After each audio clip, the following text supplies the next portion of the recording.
በስመ አብ ወወልድ ወመንፈስ ቅዱስ አሐዱ አምላክ። ልመናዋ ክብሯን በእኛ ለዘላለም በእውነት ይደርብንና አምላክን የወለደች በድንጋሌ ሥጋ በድንጋሌ ነፍስ የጸናች ክብርት እመቤታችን ያደረገችው ታምሪ ነው። ፍጹም ኃጢአትን የሰራች አንዲት ኃጥእ ሴት ነበረች። ከሁሉ ይልቅ የሚበልጥ ኃጢአቷ ንስሐ ከገባች በኋላ ወደ ቀደመ ስራዋ እየተመለሰች ትሰራ ነበር። ኃጢአቷ ከሰው ኃጢአት በላይ ስለበዛ እግዚአብሔር ከሚያወርሰው ተስፋ ቆርጣለችና ሰውነቷን ለመግደል እስክትወድ ድረስ ራሷን ትቀጠቅጥ ዘንድ ሆዷንም ትቀድ ዘንድ ክፉ መንፈስ ጋኔን በሷ አደረባት። ነገር ግን መልአከ ዕቃቢዋ ይጠብቃት ነበረ።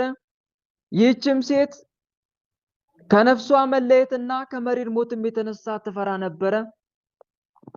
ስለዚህም ካደረባት እርኩስ መንፈስ የተነሳ ትንቀጠቀጥና ትደነግጥ ነበር። ከዕለታት በአንድ ቀን በስጋዋና በነፍሷ ላይ ተበሳጭታ ወደ እንጨቶችና በጓሮ ወዳሉ ድንጋዮች ወደ ሸንጎም ወደ ሜዳም ወደ ተመሳቀለ ጎዳናም ወደ በረሃም ወደ ተራራና ወደ ኮረብታም ሄደችና ክፉ ጊንጥ አገኘች። አንስታ ዋጠችውና መርዙ በሆዷ ተሰራጨ። አንጀቷም ሁሉ ተናወጸ፣ በሽተኛም ሆነች። ጊንጥ ጸነሰችና በጸና ደዌ ተይዛ ለሞት ደረሰች። አምላክን የወለደች በድንጋሌ ሥጋ በድንጋሌ ነፍስ የጸናች የክብርት እመቤታችን ስዕል በላዩ ላይ የተሳለበት ሰሌዳ በቤቷ ውስጥ ነበረና በሳጥኖቿ ውስጥ ተቀምጦ ያለ አምላክን የወለደች እመቤታችን ስዕል ከልጇ ከወዳጇ ጋር ያመጡላት ዘንድ ቤተሰቦቿንም ለመነቻቸው። ይህችም ከሕፃንነቷ ጀምሮ ታገለግላትና ትወዳት በዓሏንም ታክብር ነበር። ትጋትን በተመላ ልቦና ለድንግል ክብርት እመቤታችን ስትገዛላት ትኖር ነበር። እሳት በሚሞቅበት ላይ ተኝታ በአመድ ውስጥ ስትንከባለል የእመቤታችንን ስዕል አንስታ በሆዷ ላይ አኑራ ሰውን የምትወጂ እመቤቴ ሆይ ከዚህ ጸዋትወ መከራ ከጭንቅ ደዌ ረድተሽ ታድኝኝ ዘንድ እለምንሻለሁ አለቻት። ይህን ባለች ጊዜ ከእመቤታችን ስዕል ቃል ተሰማና ስሙ ዮሐንስ ወደሚባል ቸር ወደሚሆን በዚች ሀገር በተሰራች ቤተክርስቲያን ወደ ተሾመ ሊቀ ካህናት ሄደሽ ራስሽን አስመርምሪ አለቻት። ከሕፃንነትሽም ጀምሮ እስከ ዛሬ ድረስ የሰራሽውን ኃጢአት ሁሉ ንገሪው። አምላክን የወለደች እመቤታችን በእግዚአብሔር ፊት የሰራሁትን ኃጢአቴን እናገር ዘንድ ወደ አንተ ላከችኝ በይው አለቻት። በመድፈሬ ይህች ደዌ አገኘችኝ። ከሰራሁትም ኃጢአቴ ብዛት የተነሳ መንፈስ ርኩስ በላይ አድሮ አይሙሬን አሳጥቶ ከበረሃ ውስጥና ከሜዳ ከፈረፈርም ውስጥ ጊንጥ እንድፈልግ አደረገኝና ትንሽ ጊንጥ አግኝቼ ዋጥኩት። በሰውነቴም መርዙ ነዛብኝ። ብዙ ጊንጦች በሆዴ ውስጥ ተጸነሱና እሰነጠቃለሁ እስኪል ድረስ ሆዴ ተነፋ። ከመርዙ ትፋት የተነሳም ሆዴ በሽተኛ ሆነ። ስጋዬም አበጠና ስቅጥጥ አለብኝ። ጽኑ የልብ ሐዘንና ጽኑ ችግር በመዓልትም በሌሊትም አገኘኝ ብላ ኃጢአቷን ሁሉ ለካህናቱ አለቃ ለዮሐንስ ነገረችው። የእመቤቱ ትእዛዝ ስለሆነ ስለ ማርያም ብሎ ቃሏን ከሷ ተቀበለ። ከዚህም በኋላ እጁን አንስቶ በራሷ ላይ ጭኖ ጸሎተ እግዝእትነ ማርያምን በሷ ላይ ጸልዮ ኃጢአቷን አስተሰረየላትና መንፈስ ርኩስ ሳይታይ ከሷ ራቀ። ያን ጊዜም ምጥ ያዛትና ታናናሽና ታላላቅ 40 ጊንጦች ወልዳ ከደዌዋ ተፈወሰች። ይህንንም ታምራት ያዩ ፈጽመው አደነቁና እግዚአብሔርን አመሰገኑት። ለተጨነቁት የምታቃልልላቸው ቸርነትን የምታሰጥ ምሕረትን የምትለምን አምላክን የወለደች በድንጋሌ ሥጋ በድንጋሌ ነፍስ የጸናች ክብርት እመቤታችንም አመሰገኗት። ከዚህም በኋላ ለዚች ሴት ሊቀ ካህናቱ ንዑዳን ክቡራን ሐዋርያት እንደሰሩት በሲኖዶስ ስርዓት በኃጢአቷ መጠን ንስሐ ሰጣት። ለዘላለም ለሚነሳ ትውልድ ጥቅም በሚሆን በንጹሐን መጻሕፍት በተማረው ትምህርት ሁሉ መከራትና ይህች ሴት በበጎ ምግባር ኖረች። አምላክን የወለደች በእመቤታችን ፍቅር ጸናች። ከዚህም ከሚያልፈው ዓለም ተለይታ ባረፈች ጊዜ አምላክን በወለደች በድንጋሌ ሥጋ በድንጋሌ ነፍስ በጸናች በክብርት እመቤታችን አማላጅነት መንግሥተ ሰማያት ገባች። ደግ ተብላለችና ልመናዋ ክብሯን በእኛ ለዘላለም በእውነት ይደርብን። አሜን አሜን አሜን አሜን። እህት ወንድሞች ሁለተኛውን የእመቤታችን ታምር አዳምጠናል። ከዚህ ታምር ደግሞ የምንማረው የመጀመሪያው ምንድነው ከተባለ እቺ ሴት ደጋግማ በኃጢአት ትወድቃለች። አሁንም ንስሐ ትገባለች፣ አሁንም ትወድቃለች። ንስሐ ትገባለች፣ አሁንም ትወድቃለች። ግራ ገባት። ከዛ መጨረሻ ላይ አልድንም ወደሚል ደረጃ ላይ ደረሰች። ተስፋ ቆረጠች። አያችሁ አይደል ወንድሞች? ዲያብሎስ ለምንድን ነው ደጋግሞ በኃጢአት የሚጥለን? ለምንድን ነው አንድ አይነት ኃጢአት እያሰራን የሚዋጋን? ምክንያቱም ተስፋ ለማስቆረጥ አልድንም የሚል ድምዳሜ ላይ እንድንደርስለት ስለሚፈልግ ደጋግሞ ወይ በአንድ አይነት ኃጢአት ወይም ደግሞ ደጋግሞ ኃጢአት ያሰረናል። ይሄን እንዳትረሱ። ዓላማው ይሄ ነው፣ ተስፋ ለማስቆረጥ ነው። በቃ ወዲያው ኃጢአቱን ከሰራ በኋላ በቃ ተስፋ የለም እያለ በሊና ያሾካሾካል። ይሄ ነው ዋና ዓላማው። ታዲያ ግን እንዲህ ስናደርግ እንዲህ አይነት ፈተና ሲመጣብን ምንድነው ማድረግ ያለብን? እህት ወንድሞች በአንድ አይነት ኃጢአት የምንወድቅ ከሆነ ወይም ደጋግሞ የሚጥለን ከሆነ ወዲያው ንስሐ ገባክ አይደል? ቅዱስ ቁርባን ተቀበልክ አይደል? ሁለተኛውን ኃጢአት ሳትደግም ሱባኤ ነው መግባት ያለብህ። እሺ ሰምታችኋል? ምንድነው ማድረግ ያለብን? ሁለተኛውን ኃጢአት ሳንደግም ቶሎ ብለህ ንስሐ ትገባለህ መጀመሪያ። ከዛ ስጋው ደሙን ትቀበላለህ። ከዛ ቶሎ ብለህ በር ትዘጋለህ። በቃ አሁን ለምሳሌ እሁድ ቀን እንበልና እሁድ ቀን ቅዱስ ቁርባን ተቀበልኩኝ። ሰኞ ነው አይደለ? በሚቀጥለው ቀን በቃ ከሰኞ ጀምሬ ሱባኤ ይዛለሁ ማለት ነው። እሁድ ቀን ተቀብዬ ከሰኞ ጀምሬ እስከሚመጣው እሁድ ቀን ድረስ በሱባኤ ሰነብታለሁ ለ7 ቀን ወይም ለ14 ቀን ወይም እንደምፈልገው አይነት መጠን ማለት ነው። ሱባኤ ይዛለሁ። ምን ብያልኩ ነው ሱባኤ የሚይዘው? ጌታ ሆይ እባክን ከዚህ ከኃጢአት ባርነት አውጣኝ፣ እባክን ከዚህ ከልማድ ኃጢአት አላቀኝ ስለ ድንግል ማርያም ብለ እያልኩ ከስግደት ጋር እማጸነዋለሁ። በተቀበልኩት ስጋና ደም ተማጽኛለሁ፣ ማረኛ አምላኬ። ይሄ በእንዲህ አይነት ኃጢአት ደጋግሞ የሚጥለኝንም ክፉ መንፈስ እባክህ አውጣኝ እያልኩ ከእንባ ጋር እማጸናለሁ ማለት ነው። እስቲ ይቻላል አይቻልም? በእንደዚህ መልኩ ንገሩኝ እስቲ። መውጣት አይቻልም? በእውነት አሳምራችሁ ነው የምትወጡት። በደንብ አሳምራችሁ ነው የምትወጡት። ስንፍና ይዞን ካልገባን በቀር ወንድሞች በዚህ መንገድ ይወጣል። ይሄ ነው በቃ ብቸኛውም ከዚህ ኃጢአት መላቀቂያ መንገዱ አንዱና አንድ ይሄ ነው። አንድና አንድ ከዚህ ኃጢአት መላቀቂያ መንገዱም ይሄ ነው። በቃ ደጋግሞ ሲጥል ቶሎ ብለህ ንስሐ ትገባለህ። መጀመሪያ ግን ንስሐ ከመግባት በፊት ምንድነው ወደዚህ ኃጢአት ደጋግሜ እንድወድቅ ያደረገኝ ምክንያቱ ምንድነው? ደካማ ጎኔ ብለህ መፈተሽ አለብህ። የትኛው ነው ቆይ ስህተቴ ብለህ ድክመትን ፈልገህ መጠገን አለብህ። ከዛ በኋላ ንስሐ ትገባለህ። ከዛ በኋላ ሱባኤ ትይዛለህ። በዚህ ምክንያት ከልማድ ኃጢአት ሙሉ ለሙሉ መላቀቅ ይቻላል ወንድሞች። አሁንም እሺ ሱባኤ ገብቼ ጨርሼ እንደገና ቆርቤ አሁንም በወርቅስ ምንድነው ማድረግ ያለብኝ? አሁንም ደግሜ ሱባኤ መግባት። መጨረሻ ድሉ የማን ነው? ያንተ ነው ድሉ የኛ ነው። ግን ዲያብሎስ እንዲህ አይነት ተግባር ውስጥ እንድንገባ አያደርገንም።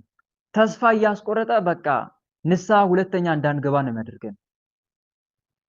እና አይት ወንድሞች ከእንደዚህ አይነት ተስፋ መቁረጥ ራሳችን ልንጠብቅ ይገባል። እቺ ሴት ግን በቃ ደጋግሞ ሲጥላት መረራት፣ ተስፋ ቆረጠች። ልክ ተስፋ ስትቆርጥ ደግሞ የሚገድል መንፈስ ገባ፣ ጋኔል።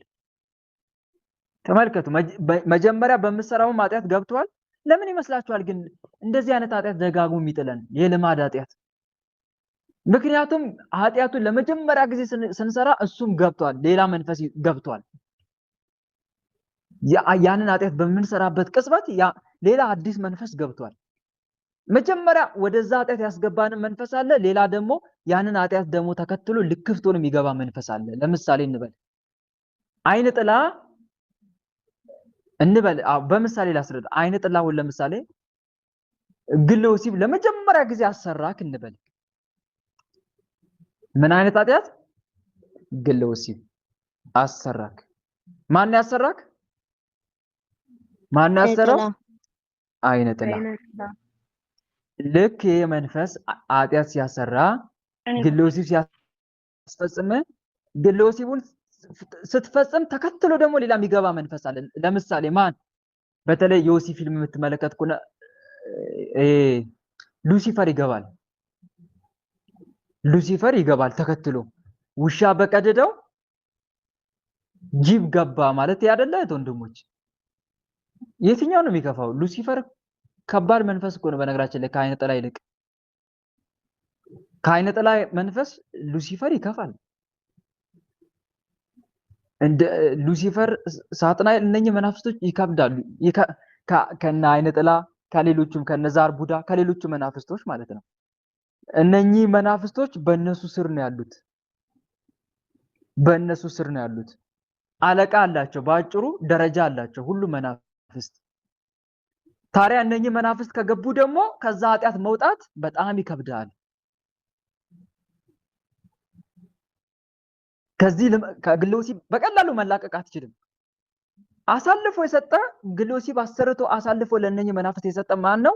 አብሮ የተወለደ ዛር አይነ ጥላ ሊሆን ይችላል። ይከፋባል። ለዛ ሰው ከመጀመሪያው ይልቅ ይከፋበታል። ከዛ የልማድ ኃጢአት ውስጥ ሆነ ቁጭ ትላለ ማለት ነው። ልውጣ ብለን ስታስብ አይሆንልም፣ አይሳካልም። ገብተዋላ ሌሎች ተጽዕኖ አሳዳሪ መናፍስት ገብተዋላ። ይሄ ነው ምክንያቱ ወንድሞች። አሁን ተረዳችሁ አይደል? ይሄ ነው። በነገራችን ላይ ቲክቶክ ላይም ለመጀመሪያ ከብታ አታውቅም እንበል እና ሁሌ ስትገባ መጀመሪያ ወደ ቲክቶክ ይዞ እያሯራጠ ይዞ ከሄደ መንፈስ አለ። መጀመሪያ አስቀድሞ አንተ ጋር የነበረ ከዛ ቲክቶክ ማየት ሲጀምር ያንን ተከትሎ ደግሞ ወደ አንተ የገባ መንፈስ አለ። ሌላ መንፈስ ከነባሩ ሌላ። ከዛ በቲክቶክ የገባ መንፈስ እያሯራጠ ወደዛ ይወስዳል። አላይም በቃ ብትልም ጎትቶ ይወስዳል። ምክንያቱም የገባበት በዛ ነዋ። የገባበት በዛ መንገድ ስለሆነ ይሄ ነው ወንድሞች። ሱስ የሚባለው በቃ ነው። የሱስ ኃጢአት የሚወስደን የልማድ ኃጢአት የሚይዘን በዛ የገቡ መናፍስቶች ስላሉ ነው። እና ተመልከቱ አሁን እቺም ሴት ስንመለከታት መጀመሪያ በልማድ ኃጢአት ይፈታተናት የነበረ ከዛ ተስፋ ቆርጥ ደግሞ የሚገድል መንፈስ ደግሞ ይገባል። እያበሳጨ የሚገድል መንፈስ ልክፍት ሆኖ ይቀበላታል። ይሄ ተስፋ መቁረጣን ተከትሎ ማለት ነው። ከዛ የመንፈስ ስራው ምንድነው? እንድትበሳጭ፣ እንድትናደድ፣ ራሷን እንድታጠፋ፣ ራስሽን አጥፊ ይላታል ማለት ነው በሊናዋ። ግን አጠገቧ ማን አለ? ማን ነበር ሲጠብቃት የነበረው? መልአከ ዑቃቢዋ ይላል። መልአከ ዑቃቢ ማለት ጠባቂ መልአክ ማለት ነው። መልአከ ዑቃቢ ማለት ያለ ጊዜዋ እንዳትወሰድ እየጠበቃት ነው። አያችሁ አይደል ወንድሞች? ብዙ ጊዜ ሞት አፋፍ ላይ ደርሰን የተረፍንበት አጋጣሚ የለም ወንድሞች? በቃልኝ ብላችሁ ጫፍ ላይ ደርሳችሁ የተረፋችሁበት ጊዜ የለም? በአደጋ ሊሆን ይችላል፣ መድኃኒትም በጥብጦ ለመጠጣት ጫፍ ላይ ደርሰንም ሊሆን ይችላል፣ በገመድ ለመታነቅም ጫፍ ላይ ደርሰን ሊሆን ይችላል። ብቻ በተለያየ አጋጣሚ ግን በሚገርም አስደናቂ ሁኔታ ከሞት እንተርፋለን። ማን እየጠበቀ ይመስላችኋል? ያ መልአከ ዑቃቢ ያለ ጠባቂ መልአክ ያለ ጊዜያችን እንዳንወሰድ አፈርብላ በነገላችሁ ምን አገባችሁ? እግዚአብሔር ይገስጽ። ያ ጠባቂ መልአክ ስራው ነው። በቃ ያለ ጊዜ እንዳትወሰድ፣ ያለ ጊዜ ክፉ መናፍስት ኃጢአትን ምክንያት አድርገው እንዳይጎርሉ ይጠብቃል። ለዛ ነው ይሄንን መርሳት የለብንም ወንድሞች። ይጠብቃላ አጠገብ ያለው መልአክ። እቺም ሴት ተመልከቱ፣ እንደ መናፍስቶቹ ውጊያ ከሆነ ትሞት ነበር ወዲያውኑ። ይሄን ያክልም አትቆይም። ወደ በረሃ ወሰደች፣ ሄደች፣ ጊንጥ ዋጠች። ጊንጥ ጣም ደግሞ አልሞተችም። አይገርምም? ጊንጥ ጣ ራሱ አልሞተችም። መርዛቸውን ወደ ውስጥ እየተፉ ለምን? አላህ ያ ጠባቂ መልአክ ከውጭም ከውስጥም እኮ ነው የሚጠብቀው። ከውጭ ብቻ መሰለ?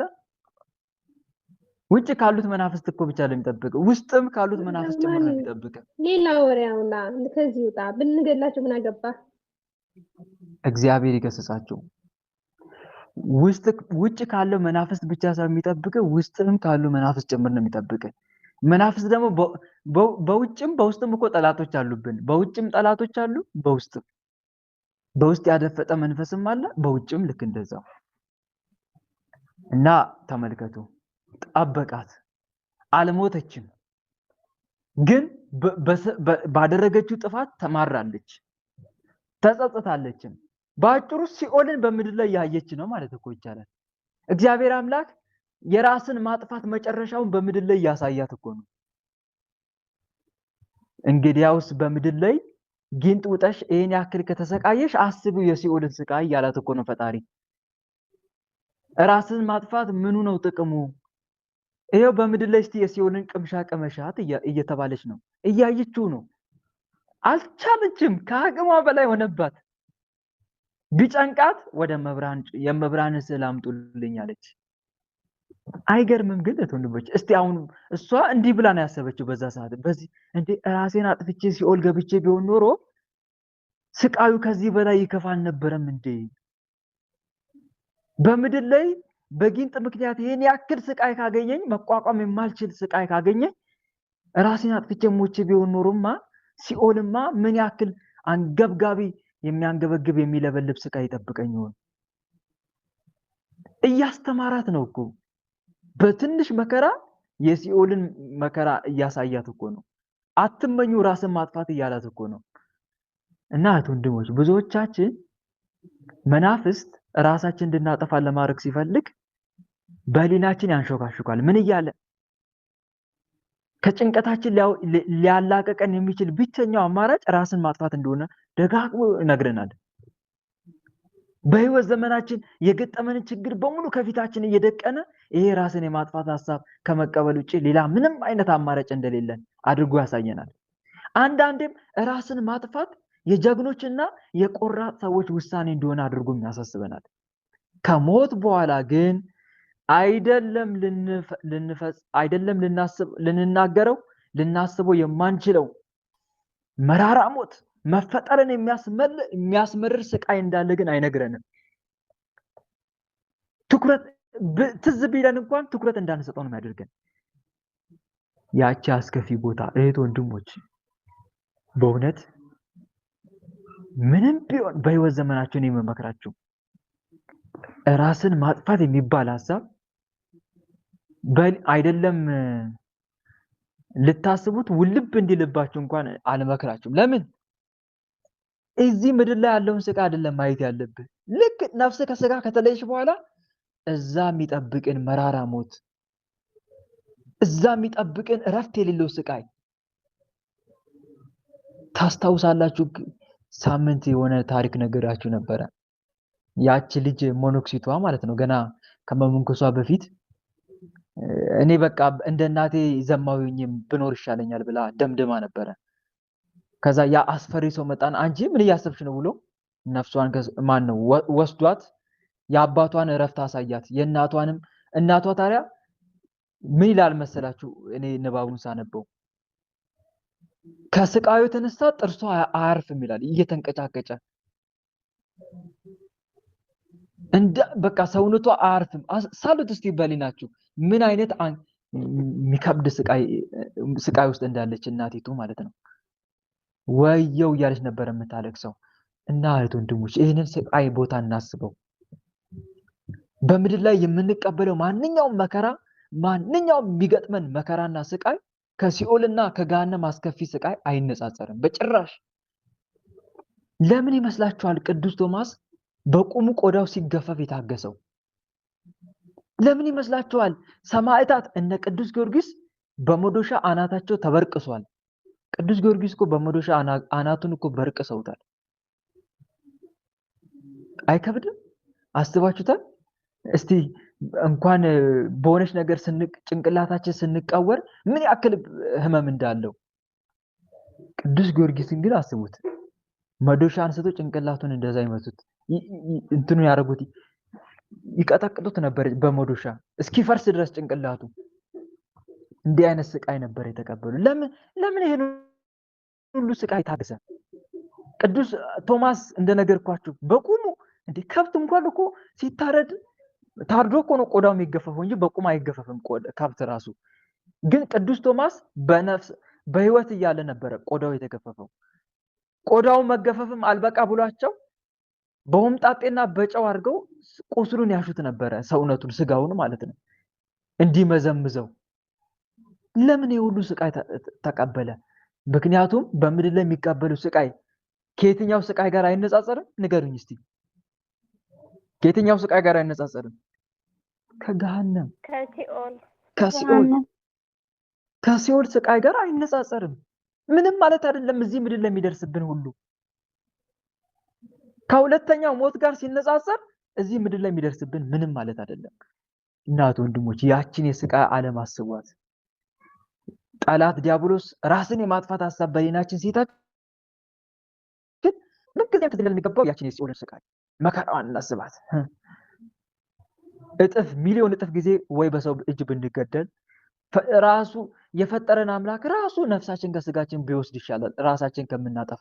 መጽሐፍ ቅዱስ እንዲህ ይላል፣ የእግዚአብሔርን የእግዚአብሔር ቤተ መቅደስ ናችሁ፣ እናም ይሄን የእግዚአብሔርን ቤተ መቅደስ የሚያፈርስ እግዚአብሔር እርሱን ያፈርሰዋል ይላል። ራሱን ባጭሩ፣ በሌላ አነጋገር ራሱን የሚያጠፋ ሰው በሲኦል እግዚአብሔር አምላክ እሱን ራሱን ያጠፋዋል፣ ይበቀለዋል ማለት ነው። እናት ወንድሞች፣ ከእንደዚህ አይነት ስህተት ራሳችን ልንጠብቅ ነው የሚገባው። ዲያብሎስ ግን ራሳችን እንድናጠፋ ነው የሚወጣውተን። ይሄ አሁን ያለችውን ቅጽበታዊ የሆነች ሀዘን እያሳሰበ እና ልናስታውስ ይገባል ይሄንን። ከዛ በኋላ እንግዲህ በጊንጥ ስትሰቃይ ቆየች።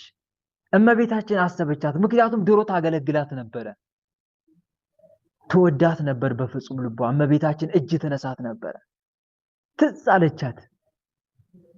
በላይ ስብን ያዳነችን ማምላክ ትዝ አለቻት።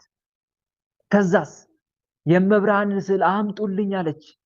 ስዕሏን ይዛ በአመድ ላይ እየተንከባለለች እመቤቴ ተሰቃየውልሽ፣ ድረሽልኝ፣ አትጨክኝብኝ እያለች ስትማጸን እመብርሃን ከስዕሏ ድምፅ አወጣች። አያስችላትም እኮ የኛ እናት፣ በእውነት አያስችላትም። ሰው ሲሰቃይ ያየች ዝም አትልም። ወዲያው እኮ ነው ከመቅጽበት ፈጥና የምትደርሰው። በእውነት ስሟ ለዘላለም የተመሰገነ ይሁን። እና አስቡት፣ በዚህ ሰዓት ስትሰቃይ መብርሃን ድምጿን አወጣች ከስዕሏ። ወዲያው አናገረቻት። ወደዚህ ጳጳስ ጋር ሂጂ፣ ወደዚህ ኤጲስቆጶስ ጋር ሂጂ፣ ኃጢአትሽንም ተናዘዢ፣ እመቤት ላከችኝ በዩ ብላ ነገረቻት። ሄዳ ኃጢአቷን ተናዘዘች እሺ ብላ። ከዛም ከመብርሃን ተልካ እንደመጣች ኤጲስቆጶሱ ሰምቶ ጸሎት አደረገላት። ጸሎት ሲያደርግላት ያ የሚያሰቃያት ተስፋ የሚያስቆርጣት ክፉ መንፈስ፣ ራስሽን አጥፊ የሚላት ክፉ መንፈስ ከሷ ብን ብሎ ወጣ። ወዲያውም 40 ጊንጥ ወለደች።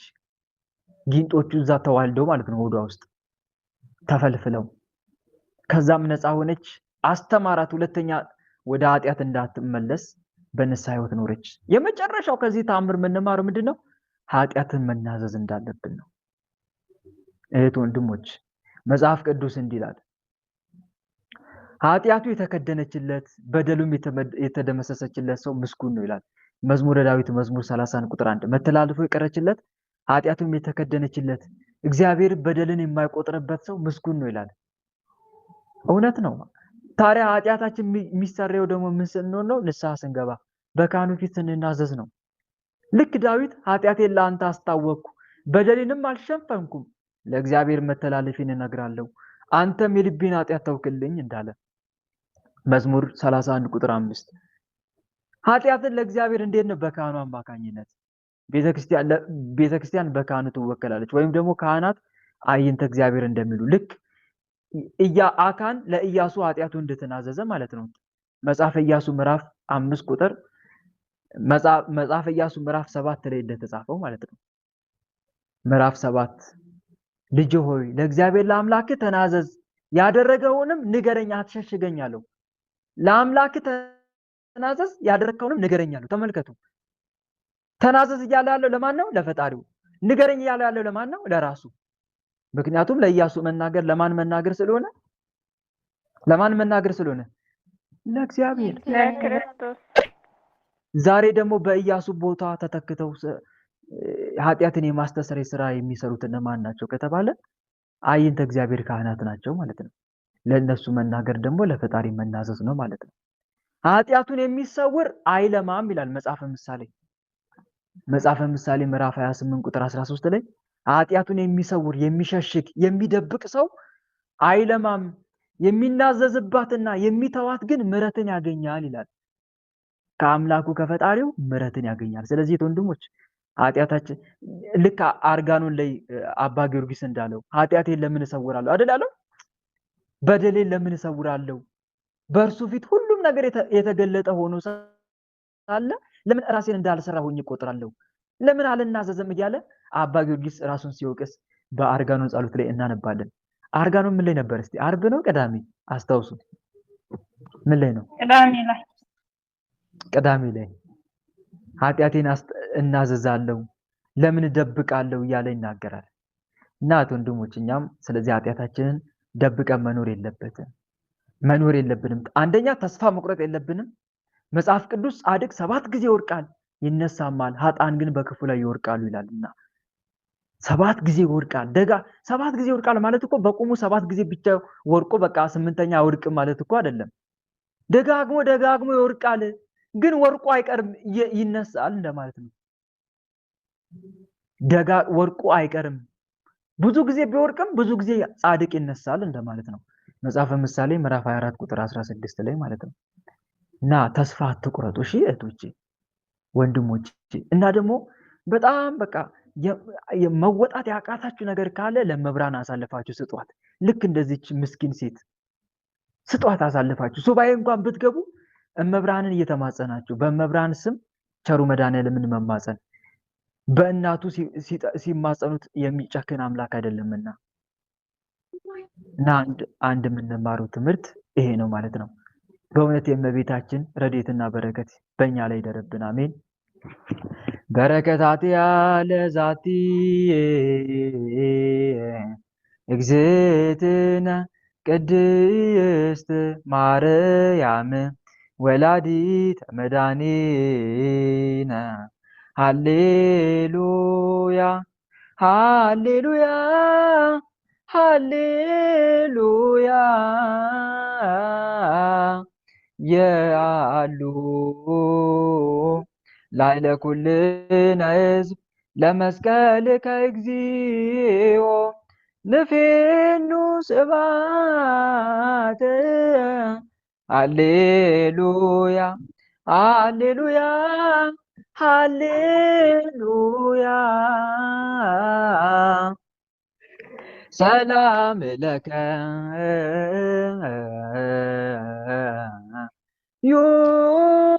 ዮሐንስ ወልደ ነጎድጓድ ሰላም ለከ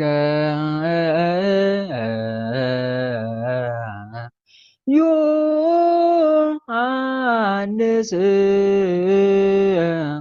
አቡቀ ደምሲስ ሰላም ለከ ዮሐንስ ታወጎሎስ ሰላም ለከ ዮሐንስ ፍቁረ እግዚእ ሰላም ለከ ዮሐንስ ድንግል ሰላም ለከ ዮሐንስ ወንጌላዊ ሰላም ለከ ዮሐንስ ዘረፈከ ውስተ ጽኑ ለኢየሱስ ሰላም ለክሙ ጴጥሮስ ወጳውሎስ ያዕቆብ ወዮሐንስ ወእንድርያስ ፊልጶስ ማቴዎስ ወበርተሎሜዎስ ቶማስ ወያዕቆብ ወልደ እልፍዮስ ታዴዎስ ወናትናኤል ወማትያስ ሉቃስ ወማርቆስ ወያዕቆብ ኤጲስቆጶስ ለደቂቅክሙ ባርኩነ በአዚዝ መንፈስ ወላዲተ አምላክ ማርያም እንበለ ሰብሳብ ወሩካቤ በይነዛ አቅረብኩ ለክንስተ ቃለ ይባቤ ፈተቲሙ በረከታ ፍኪሙ አዛ ከርቤ ለነዳይ ብሲ ወለዘረከቡ ምንዳቤ ህብስተ ከፈትት ኢሳይያስ ቤ ሰላም ለኪ ማርያም ሆተ ምስራቅ ዘወልደ ኑሪ ሰላም ለኪ አጸድ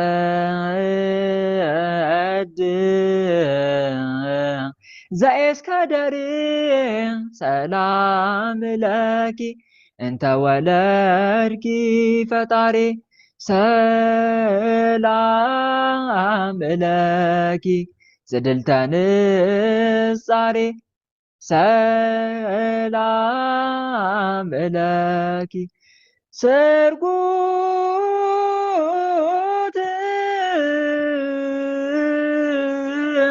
በወራውሪ ሰላም ለኪ